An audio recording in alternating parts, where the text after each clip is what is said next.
हस्तिनापुर नरेश महाराज दुष्यंत आपकी सुंदरता पर मुग्ध होके आपसे पानी ग्रहण की आस रखता हूं।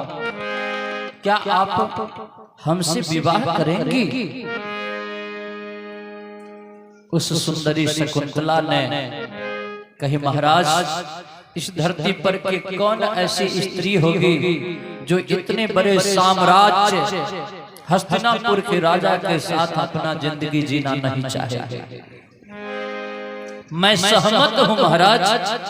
जो ही सहमति दी शकुंतला, उसी समय महाराज दुष्यंत ने शकुंतला के साथ गंधर्व विवाह किया। गंधर्व विवाह बुझे छी? विवाह चार प्रकार के होते हैं। एगो विवाह जो सबसे पहला कहलाते हैं वो है वैदिक विवाह।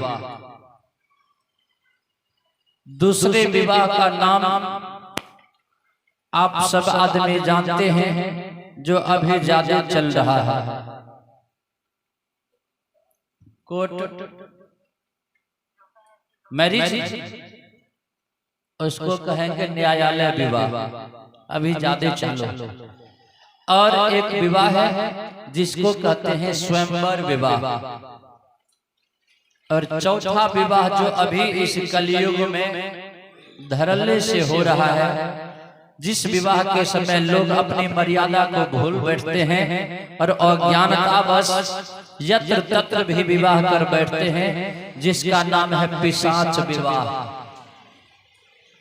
चार प्रकार के विवाह में महाराज दुष्यंत ने शकुंतला के साथ जो विवाह किया उसका नाम था गंधर्व विवाह। आप सुने होंगे कि यही विवाह महाराज दशरथ ने माता कौशल्या के साथ किए थे। जब रावण कौशल्या का हरण किया,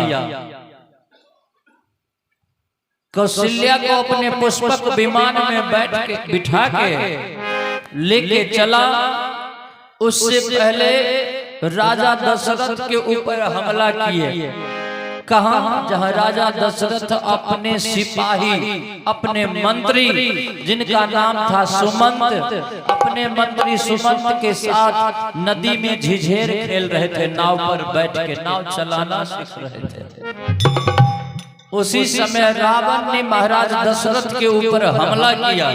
तरकस से बाण निकाल के धनुष के डोरी पर चढ़ा के मंत्रोच्चार करके जो मार दिया बाण को, नाव झिझेर खेलते हुए नाव पर बैठे हुए दशरथ जी महाराज और मंत्री सुमंत नाव के चार टुकड़ा हो जाने के बाद डूबने लगे।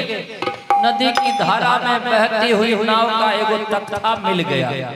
दोनों को छोटा छोटा तख्ता मिला और दोनों तख्ता को पकड़ के नदी पर तैरते तैरते तैरते तैरते समुद्र में जाके मिले।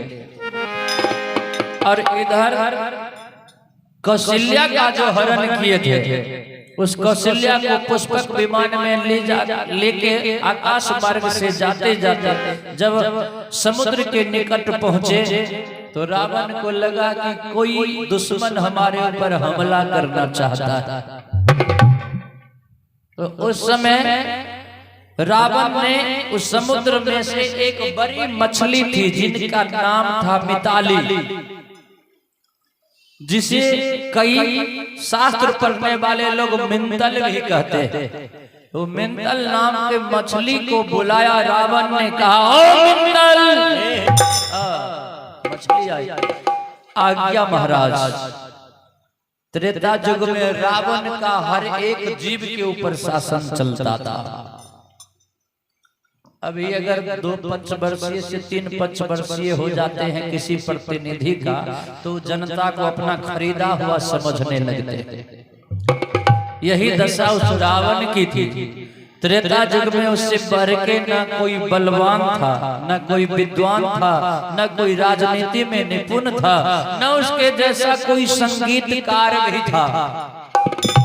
रावण संगीतकार भी था, संगीत के ऐसे ज्ञान रखते थे रावण कि जब मन होता था संगीत से मन बहलावे, तो जब ये राग तान छेड़ने लगते थे तो माता सरस्वती उनके पास पहुंच के बीना को बजा के और तब राग से रावण के संगीत में संगत किया करती थी, सहयोग किया करती थी। इतने बड़े शक्तिशाली और प्रतापी थे रावण। उस रावण ने मित्तल नाम की मछली से कहा कि हे मित्तल, मेरे ऊपर कोई दुश्मन हमला करना चाहता है, मैं उससे लड़ने जा रहा हूं, तब तक तुम इस कौशल्या की रक्षा करना, देखभाल करना, और एक पेटी में बंद कर दिया कौशल्या को, और मछली मित्तल को समर्पित करके कहा तुम देखभाल करना, रावण चले अपने दुश्मन से लड़ने के लिए, दुश्मन को ढूंढने। तब तक मैं वो नदी में से बहता हुआ वो नाव का टुकड़ा भी उसी जगह आके किनारे लगा। दोनों मंत्री सुमंत और राजा दशरथ जी महाराज दोनों किनारे लगे, समुद्र के टापू पर बैठे थे। ज्यादा देर तक जल में रहने के कारण बेहोश हो चुके थे। जब होश आया तो उधर से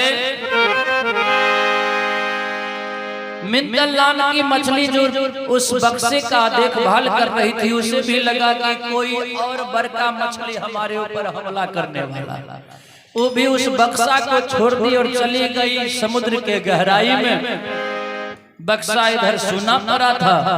मंत्री सुमंत ने देखा, कहा मालिक वो देखिए बड़ा सुंदर बक्सा है, इसमें जरूर कुछ होगा, चलिए खोलते हैं। और दोनों जाके जो खोले बक्सा को तो उसमें से बड़ी ही सुंदरी कन्या, बड़ी ही सुंदरी, जिसके समान सुंदरी उस समय त्रेता युग में कोई और स्त्री न हो, इतनी सुंदरी कन्या को देखा। दोनों बक्से से निकाल के जमीन पर लाए। अब तीनों आपस में बातचीत करने लगे। कौशल्या पूछी आप कौन हैं? मंत्री सुमंत उस कौशल्या से पूछे आप कौन हैं? कही मैं कौशल्या हूँ, कौशलपुर नरेश की पुत्री हूँ। मेरी शादी 2 दिन के बाद अयोध्या के राजा अज के पुत्र राजकुमार दशरथ के साथ होने वाली थी। तभी ये पापी रावण ने हमारे राज्य पर हमला करके मेरे पिता को बंदी बना लिया और मुझे छीन के पिता से और पुष्पक विमान में लेके भागा जा रहा था। फिर उसने बक्सा में बंद करके मुझे समुद्र के किनारे छोड़ दिया है। मंत्री सुमंत कहे यदि आपका नाम कौशल्या है तो यही महाराज दशरथ है, इन्हीं के साथ आपकी शादी होने वाली थी। तब तक मैं ब्रह्मा जी वहीं पर पहुंचे, देखे दोनों जब दुल्हा और दुल्हन एक जगह हो ही चुके। जो भविष्य के पति पत्नी के संबंध बनाने वाले हैं एक हो ही चुके हैं, तो हम भी जाते हैं दोनों का विवाह करवाइए देते हैं। अब ब्रह्मा जी को विप्र ब्राह्मण का, बटुक ब्राह्मण का भेष बना के आए और महाराज दशरथ और कौशल्या की शादी उसी टापू पर करवाए थे जिस विवाह का नाम हुआ था गंधर्व विवाह। गंधर्व विवाह कौशल्या और राजा दशरथ के बीच में हुए थे। वही विवाह आज द्वापर युग में हस्तिनापुर नरेश राजा दुष्यंत और शकुंतला के बीच में हो रहे हैं। बोली संत समाज की। कभी लोग गाए हैं, संतों ने आवाज दिए हैं कि होनहार बलवान रे मनमा होनहार बलवान।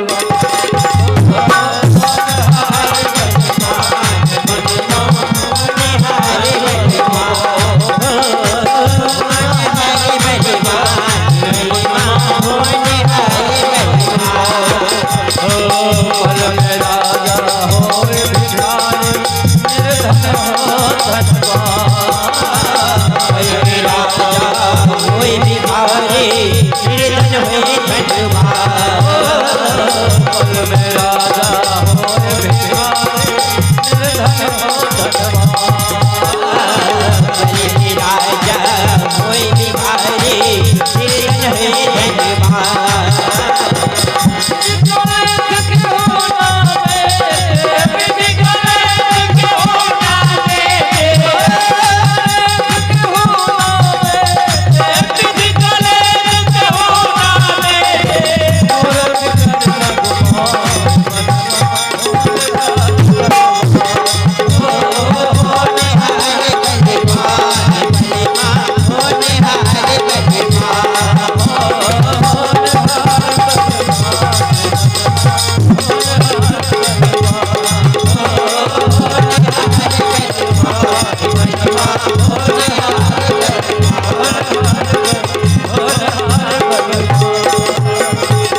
होनहार बलवान रे मनवा होनहार बलवान।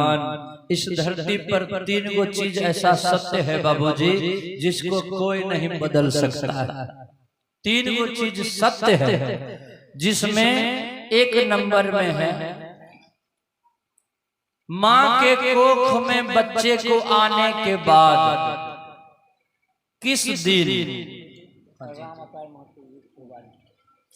देखिए हमारे बाबा हैं राम अवतार महतो जी और ये बाबा जी के ओर से भागवत भजन में इस राज के लिए 101 रुपए के आशीर्वाद प्राप्त हुए हैं। इनके चरणों में प्रणाम करते हुए बहुत बहुत साधुवाद, बहुत बहुत साधुवाद। भगवान श्री हरि की असीम अनुकंपा आपके ऊपर बरसती रहे, ये परमपिता परमात्मा से प्रार्थना होगी। बोलिए संत समाज की जय। इधर देखा जाए 3 चीज जो हमने आपसे कहा कि सत्य है, उसमें 1 नंबर में माँ के कोख में बच्चा आता है।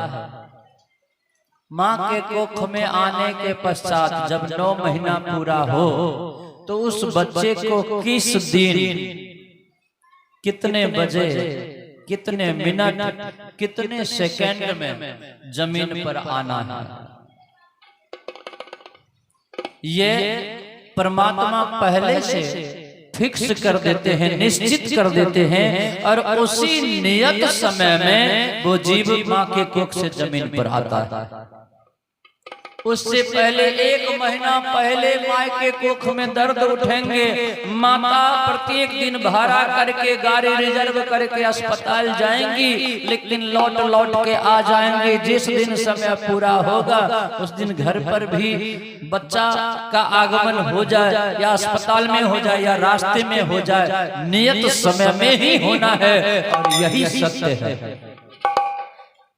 दूसरा नंबर, किस पुरुष का किस स्त्री के साथ जिंदगी जीना है, सुख और दुख काटने हैं, ये किस कुल में, किस पुरुष का किस कुल में, किस खानदान में, किस स्त्री के साथ जिंदगी के सारे समय को बिताने हैं, ये परमात्मा पहले फिक्स कर देते हैं, निश्चित कर देते हैं। और उस पुरुष की शादी उसी स्त्री के साथ होनी है, अन्यथा किसी अन्य स्त्री से नहीं हो सकती। आप सुने होंगे कि बाराती दरवाजे लगी और लड़का मंडप पर पहुंचे और मंडप पर पहुंचते पहुंचते लड़के गायब हो गए। या चाहे कभी सुने होंगे कि बाराती जो ही दरवाजा लगी लड़की गायब हो गई। इसका मतलब ये कि उस लड़का के साथ उस लड़की का संजोग नहीं है। उस पुरुष का उस स्त्री के साथ जीना निश्चित नहीं है। उसके साथ ईश्वर ने निर्णय नहीं किए हैं कि ये दोनों सुख दुख जीवन भर एक दूसरे का साथ निभाते हुए काटेंगे। इसीलिए वो शादी होते होते रुक जाती है। जिस पुरुष का जिस स्त्री के साथ जीना होगा उसी के साथ शादी होगी। तीसरा नंबर, जिसको हम आप जानते हैं और सब आदमी जानते हैं, चराचर जीव जगत जानती है, और वो तीसरा सत्य है मौत।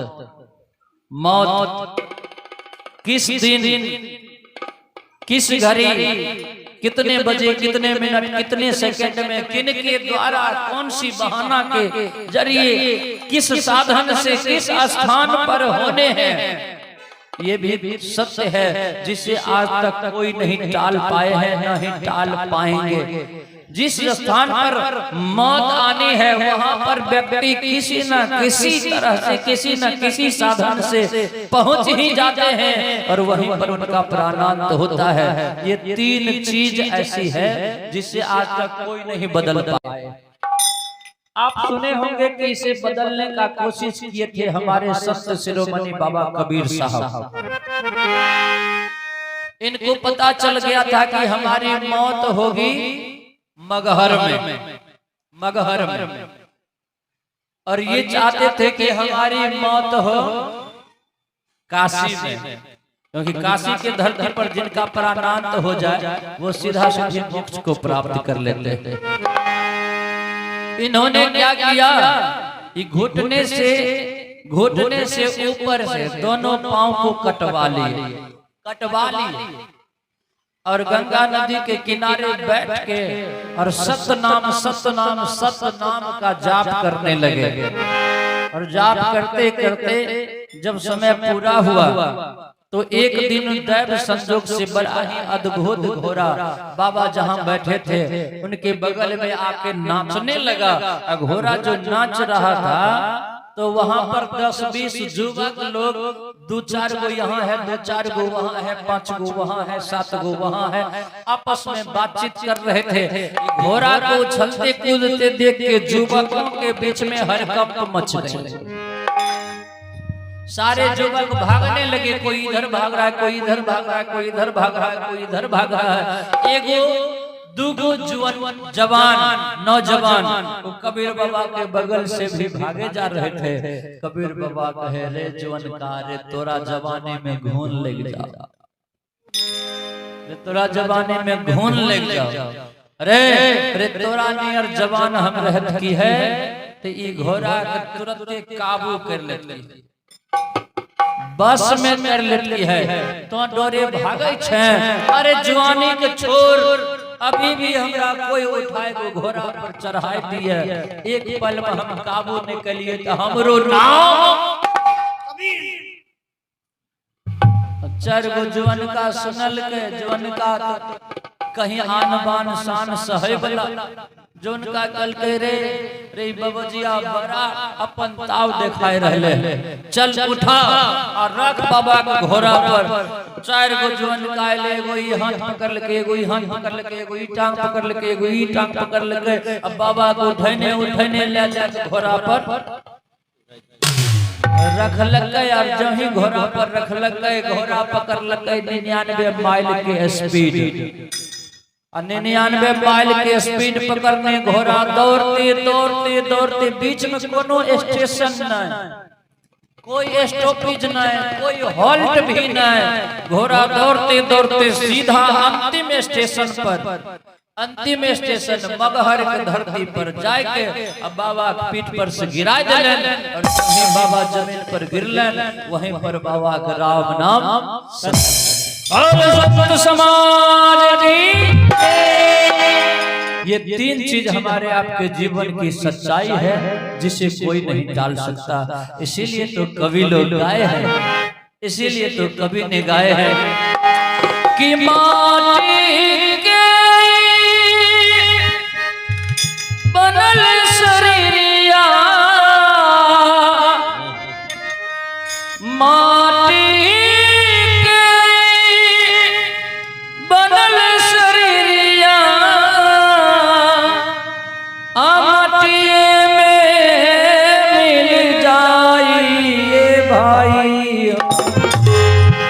के हो कुछ ले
कुछ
बांस के डोलिया चार गो हरिया पर ललाई चरिया पर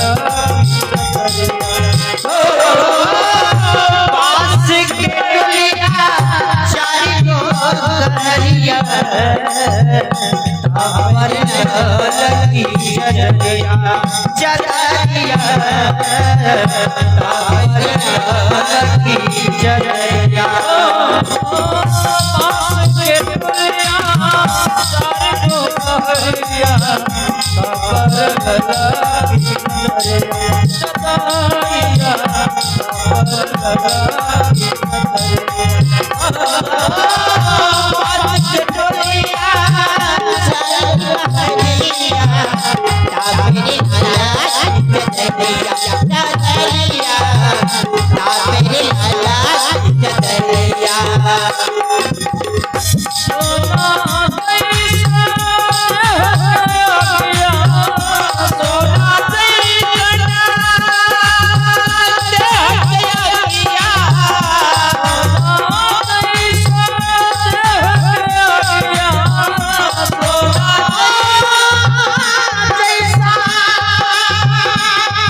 के हो चिल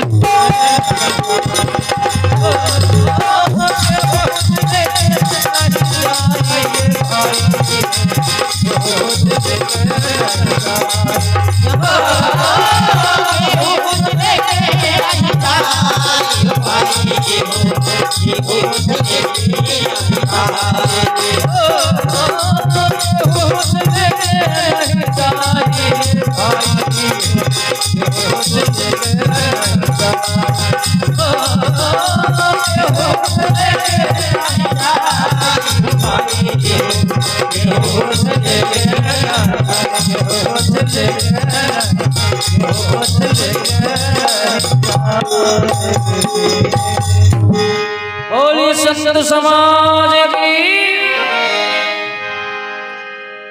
हम आपसे प्रार्थना कर रहे हैं, राजा दुष्यंत ने शकुंतला के साथ गंधर्व विवाह किया और उसी कुटिया में पति पत्नी का संबंध स्थापित करते हुए शकुंतला के साथ कुछ दिनों तक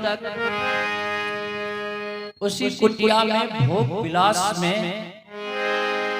समय बिताते हुए एक एक दिन काटने लगे। शकुंतला राजा दुष्यंत को पाके बड़ी खुश है और महाराज दुष्यंत भी शकुंतला जैसे पत्नी पाके बड़े खुश है। दोनों में बड़ा प्रेम है, एक दूसरे को अपनी बाहों में थामते हुए राजा दुष्यंत कहते हैं, शकुंतले कि प्यार कभी कम नहीं करना, कोई सितम कर लेना। प्यार कभी कम नहीं करना, कोई सितम कर लेना। प्यार कभी नहीं करना, कोई सितम कर लेना। प्यार कभी नहीं करना, कोई कर लेना। मर जाएंगे आसिफ पर इतना कर लेना। प्यार कभी करना कोई कर लेना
मेरी सुबह मेरी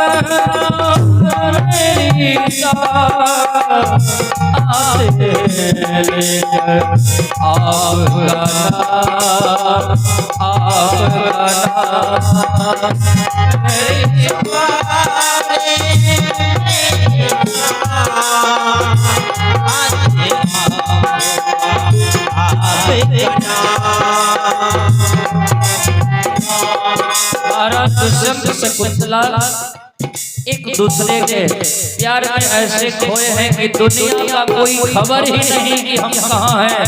और महाराज दुष्यंत भी अपने राजकाज को अपने राजधानी को भूल बैठे हैं शकुंतला के प्रेम में और कहते हैं शकुंतले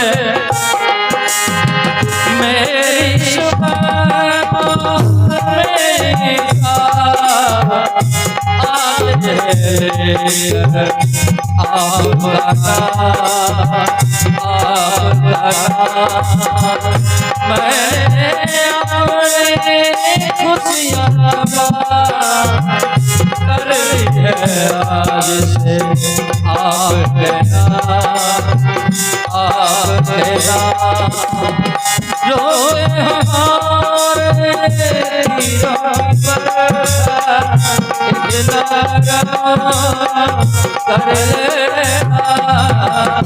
प्यारे कभी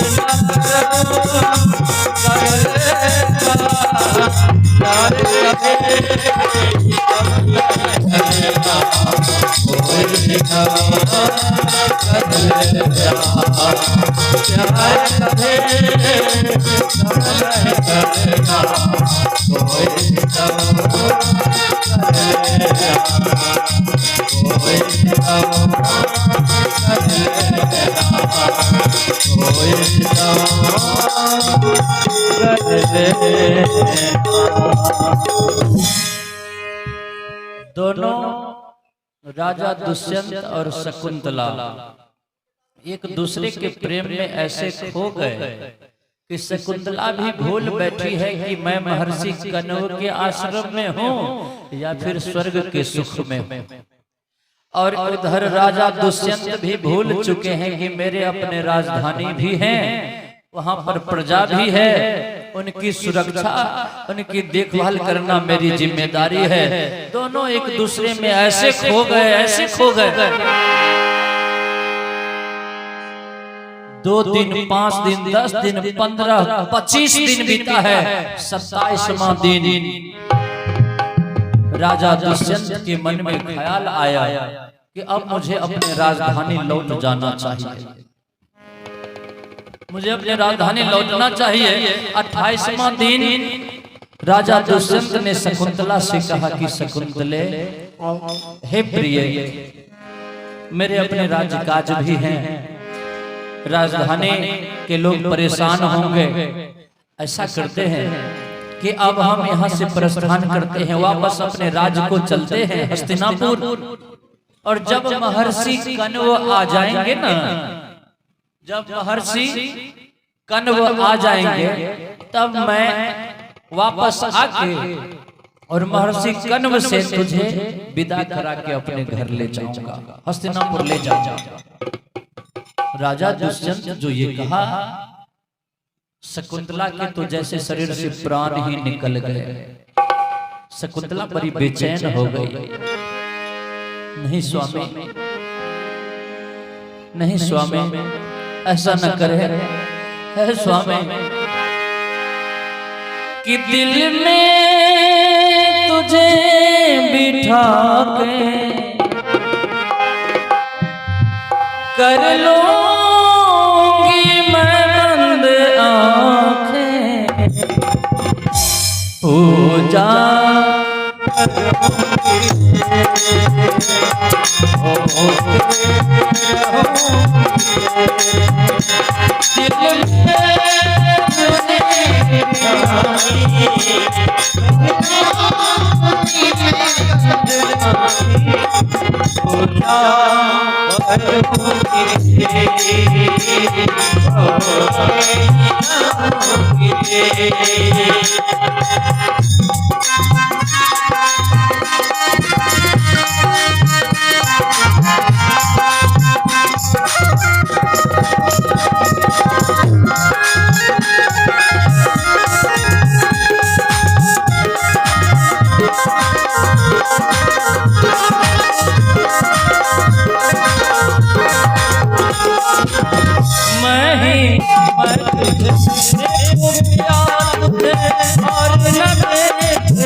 सबसे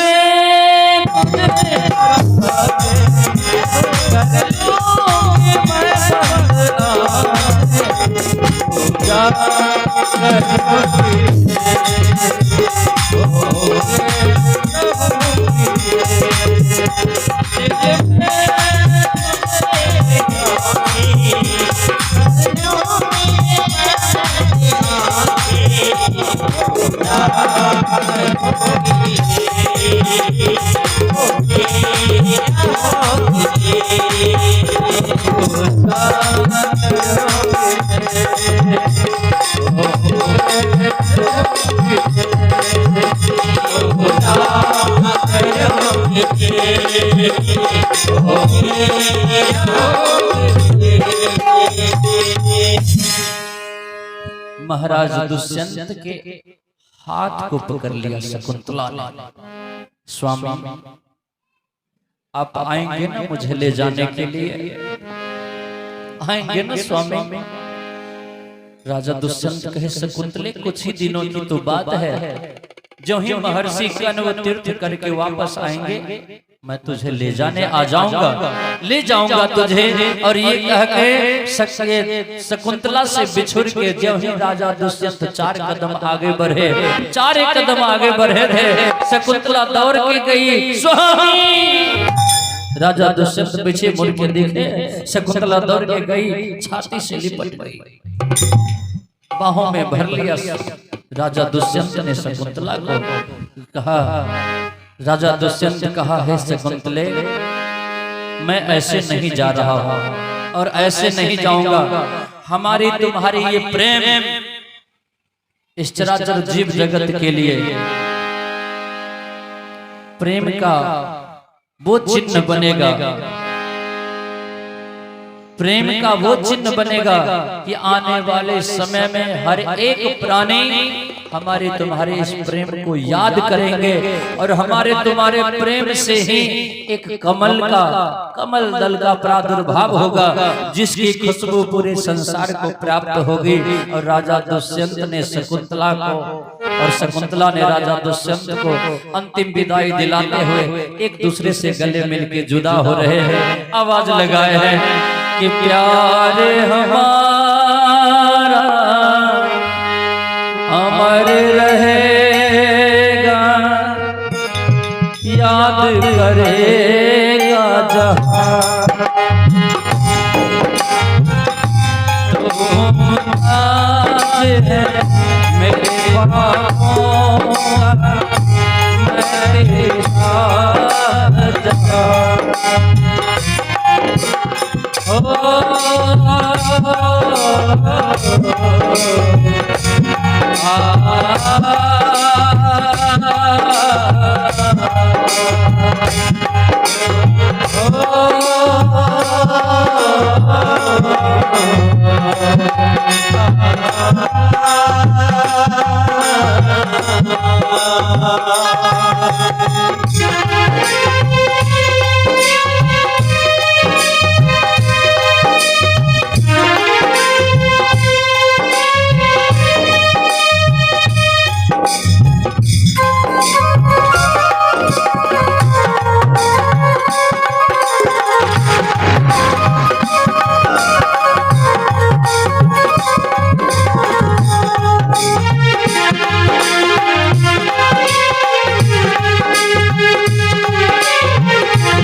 नाम बाबा तुझे जिंदा तुझे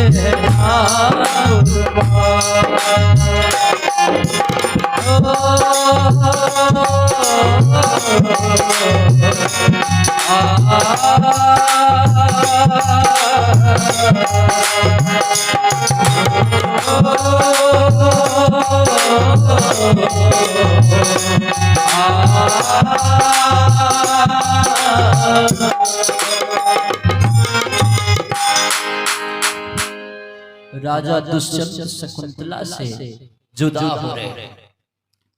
पति पत्नी बने हैं, कोई गवाह नहीं है।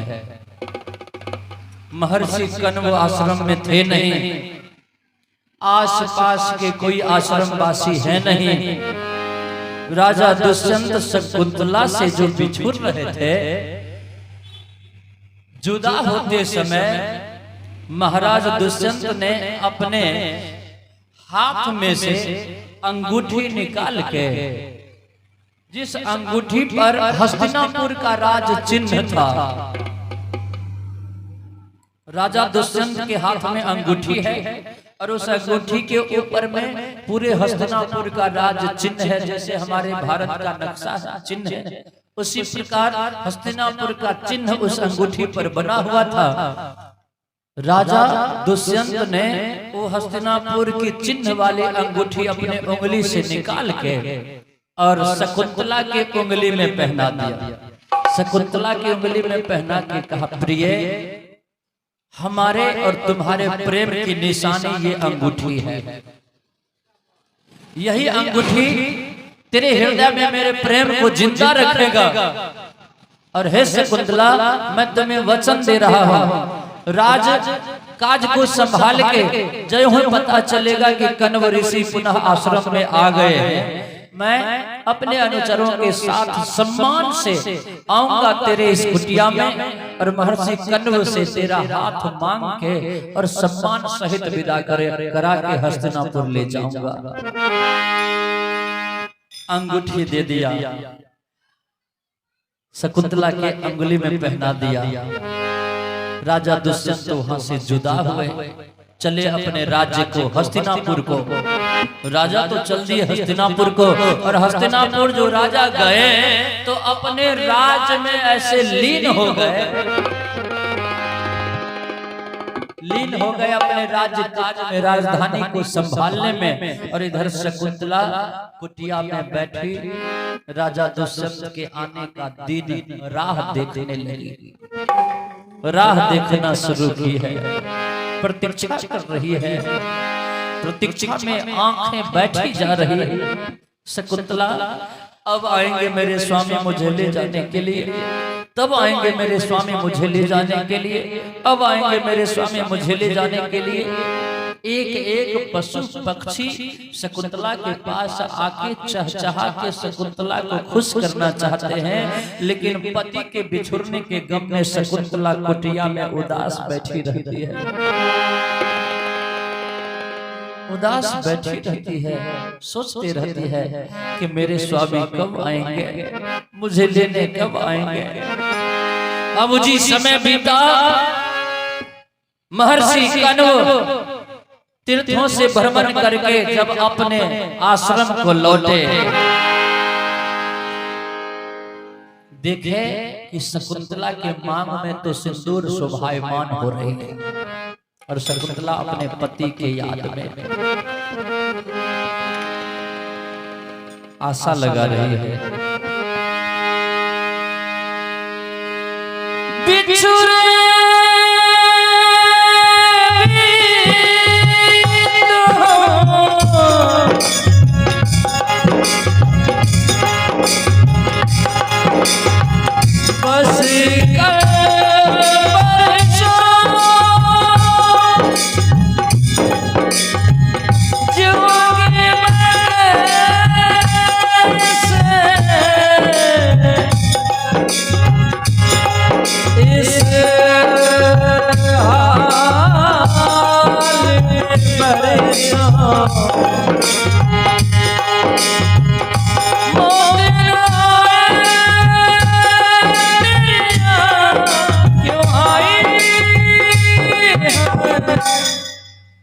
लंबी जुदा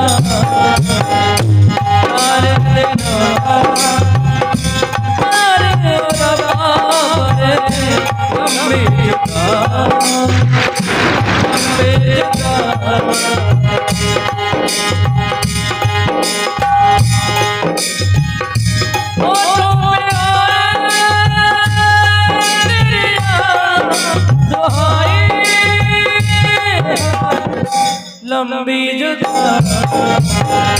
चाहे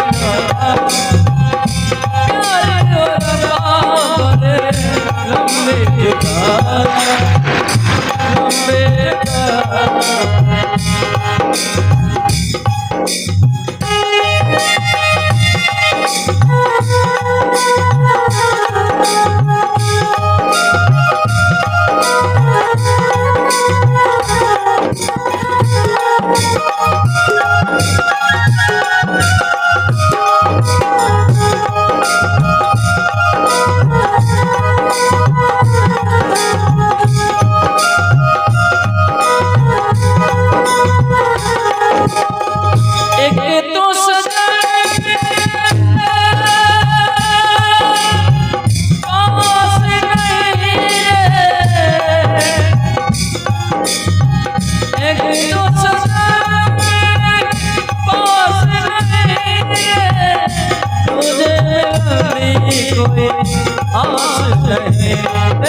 लंबी जुदा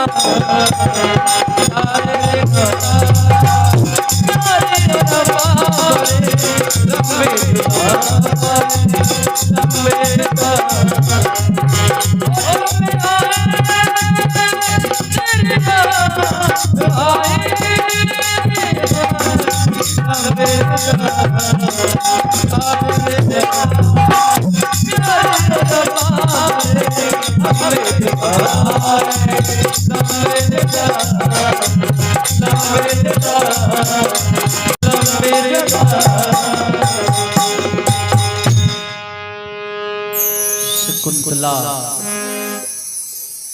पति के याद में समय बिताते बिताते तब तक में महर्षि